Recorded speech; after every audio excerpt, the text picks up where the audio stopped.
Nobody wants to come to a food bank. Nobody does. You have to kind of be on your knees and to come to that situation. That's how you feel anyway, you know, as a first-time person coming.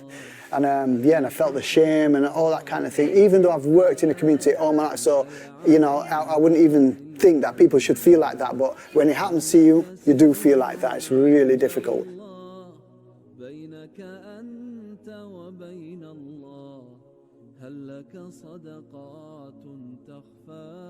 So Paul,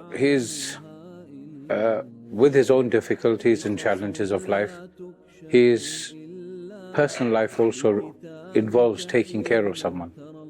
And he goes out of his way. He's a person that I've found that someone that we can learn from. And you know, it reminds me when we finished our studies many years ago, and when we asked our Ustad for advice. And he said to us that wherever you go, no matter who you meet, irrespective of who they are, look for the good in them, try and adopt it in your life. If you can't adopt it there and then, write it down and try to adopt it. And if you do this and you focus on just the good, you will not have the time to focus or even see any negatives or faults in them. And this is something that's something we can all apply in our lives. And with Paul, I've always found him, no matter what the situation was.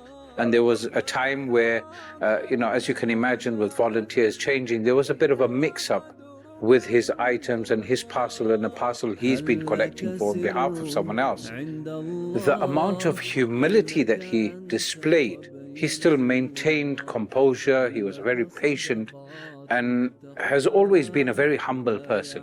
He's never shown a sign of pride or arrogance.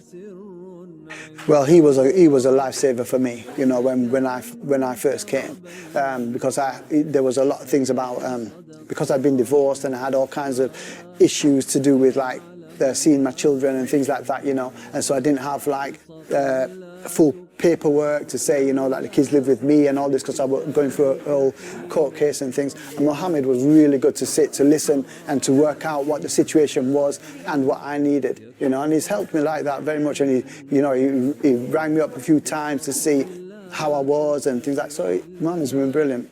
Well, I first came to the food bank because I was struggling with a lot of debts at the time, and and I went to a local MP for some help, and she mentioned that this place was here and I might want to check it out. So I came, and then I've been coming ever since.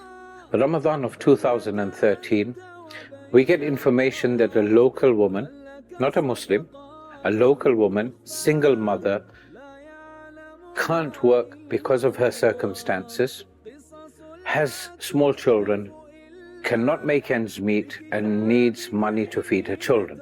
She doesn't have money, the benefits have been stopped, and we are told that this mother, out of love for her children, is trying to do whatever she can. To the extent she has got some sugar, she's giving her children sugar in its purest form, mixed with water, to give the children some sort of energy, and this is how they are surviving. When I heard about this, I thought to myself, Nabi sallallahu alayhi wasallam taught us our responsibility to our neighbors. He didn't say your Muslim neighbors, he said your neighbors, khalas. And based on that, I put this forward at Taraweeh time. I didn't discuss this with anyone beforehand. I stood up before Taraweeh and I said, my brothers, you know, this is what I've heard, and don't you think we should do something about it? You know, we've been looking at ideas on how we can partner up and get food from places. We had no solid experience of running a food bank in the UK. We have done some similar projects in South Africa, but those were like one-off. You know, you get the items, you give it out and it's job done. But this is on a weekly basis. How are we going to do it? But we'll worry about that. Come on, brothers, dig in deep. And that night, by Fajr time, we had raised over £600, almost £700 from a very small congregation. Oh, goodness me, some of the people wouldn't survive without this food bank. Some of the people rely on this food bank for their life. It really is for their life. Today, very easily we'll give out in the region of about 1,500 meals and that is just till next week, Wednesday. These are going to people that are young as 16, 17, to people who are in their 80s and 90s. This is going to families, to individuals who are struggling to make ends meet, especially with the current financial and economic climate that we are in. Together with this, alhamdulillah, which is supported by various organizations, Masajid, other charities, and even other religious organizations, we are able to provide this project, and it happens right here in the masjid. Straight away there was a community feel to it. Everybody was like helping everybody and talking about the situation. You find that actually you're not in a situation by yourself. There's so many of us, so many people, and even though and those are just the people who actually have the courage in the end, or the need to come to the food bank. So many people need it but don't come because of the shame, or because they feel like there's some kind of barrier to it, you know, so they won't come, and it's a pity. But so many more people now are coming because of need, you know, it's the need. So our history goes back to 2008, where a local sister who had 2 daughters wanted someone to teach her children Islamic education after school. We were in an area where there was no masjid that was close by, the closest one being about 1.5 miles away, making it difficult for many, many people. 2 girls started, and my wife was teaching them about Anisa, and alhamdulillah, from then, in a year, we found that 12 children had already joined, and many more children wanted to join because of the need for this facility. And from then we had Taraweeh. 1 year it was in a home. The next few years we hired a local church hall. They were very accommodating, alhamdulillah, to the extent they gave us the key and said, give it back to us once you have finished at the end of the month. Alhamdulillah, that went very well. And then eventually in 2013, we secured this building here on a very long-term lease with the council. Alhamdulillah, thumma alhamdulillah, this is now the home and base for As-Salaam Trust, and it is known as the Peace Center. We have a good makeup of the Muslim community here. We have in the region of maybe about 8.5 to 10,000 people that live on this estate. We serve in the region of about 400 families, alhamdulillah. And when we say serve them, this is through different ways, different ideas, different projects that we have running at this masjid. Alhamdulillah, thumma alhamdulillah. To be honest, this is a safe place, you know. There's no doubt that there's people who come here who are racist. Of course, you know, it's a reflection of the community that we live in, you know. And but the thing about them, because they're in a situation where there are so many different people and people from different places here, they get a bit of an education about some of the misconceptions that they've been holding about people. And then you think, oh, I didn't know they were like this. I was told they were like that, you know. I don't understand why some people could come to the food bank and their neighbour can leave a pig's head on the door.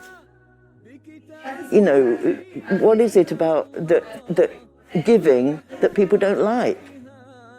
Because they can come and get it. If they need the food, they can come here. They can, whatever they need, they can come here and they'll get it. They'll get all their help they need. And if they can't do it, they'll put in touch with somebody who can. Their doors are always open to people in need.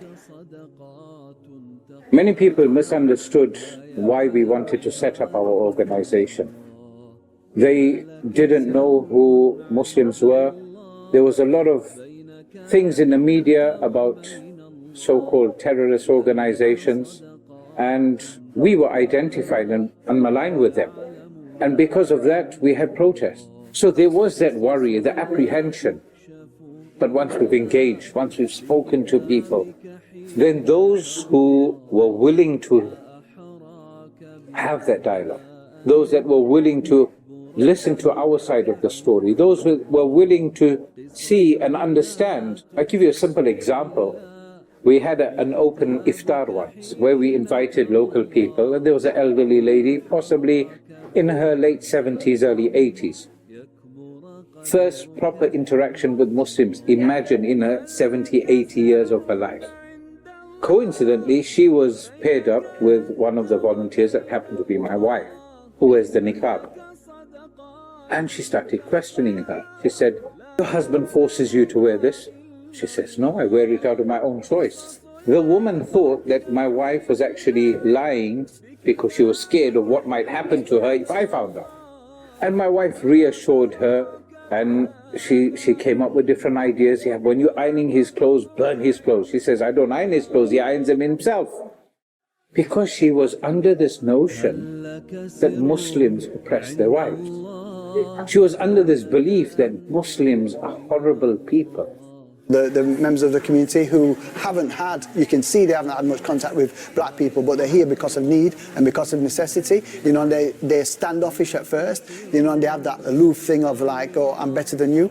But after a few weeks and talking to them and finding out about their situation, and they find out about you, you know, you see that, you just see the attitudes changing. And then after a few months, they're coming in and going, oh, hi, you know, and they're greeting you and everything like that.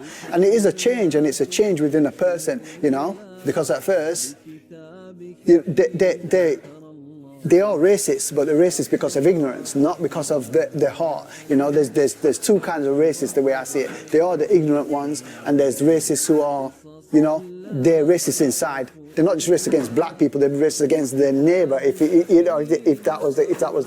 had the opportunity, that's just kind of people they are. But these kind of people, it's just ignorance, you know. You know, I was a midwife when Idi Amin threw out the Ugandan Asians. And we had an enormous amount of people, pregnant women coming from Uganda that couldn't speak English. And there wasn't so much racism. You know, we got on with it. The people got on with it. Poor people in Uganda getting thrown out. Come on, yes, you know. What happened? What changed between then and now? I mean, there's so much anti-Muslim hate. What do they have about Islam? I don't understand it. I know of a story which has come to my mind. I'm not going to speak of it because of the sensitive nature. But all I can say is one Muslim smiled at a stranger once, and that person came back and said, you have just saved my life. And we know what Nabi sallallahu alayhi wa sallam said, to save one life is like you have saved the whole of mankind. My dear brothers and sisters, all I will say is that get involved. Yes, your masjid may be a couple of £1 million. The trustees may be difficult, but when you go to them, you know, I have this question, how do you do it in your masjid? We have this masjid, we have so much of minarets and so much of fancy things, but we don't have a youth club. A very successful one we have that runs here. Yeah, we don't have these 1-day and 2-day courses that you have. Another success story we have here. We don't have the food bank. Another success story. Our madrasa is not like yours, where you have a fun day where your staff spend a whole day volunteering their time to have fun, games, a barbecue and laughter and joy with their madrasa children. It's about you as a community. Get involved. Get together, because the future of our masjids lies in the hands of our children. Today's children, tomorrow's leaders. We nurture them right. We give them the right dini education as well as secular education. We need both. And once we have that, inshaAllah, yeah, we will find that inshaAllah we will have a thriving masjid, a thriving community, and a thriving community which will benefit others. Inshallah, people will see us. Yeah, we had one chap that used to volunteer here, one brother who was a non-Muslim. When we met him, he was in his 60s, mid-60s, and we used to hand out a little Eid parcel. Few food items we would put together in a bag and just go randomly to neighbors and say, we are celebrating Eid in the next few days, here's a little gift for you. And we got to know him like this, and he would take us to different places. Eventually he came here and started volunteering till Allah Ta'ala took away some of his sight. He apologized so profusely that he couldn't volunteer. He then contacts me in Ramadan of 2019. He says, Muhammad, I don't follow any religion, but when I die, I want you to come to my grave and do a prayer at my funeral. So I said, look, Jim, you know, you're talking about something very important here. We can't have this conversation. Can I come and see you? I went and saw him with one of the imams, one of the local brothers, And he said the same thing again about prayers at his grave. I explained to him that this is something now I would need to speak to my seniors, my ustads, and get their advice. What do I do? However, I did tell Jim that, you know what, were you a Muslim, I think I wouldn't need this permission. He says, you know what, Muhammad, I tell you something today, that I've been watching you guys for a number of years now. I have been volunteering at the food bank, and I have been studying into your religion, and today I'm ready to take my Shahada.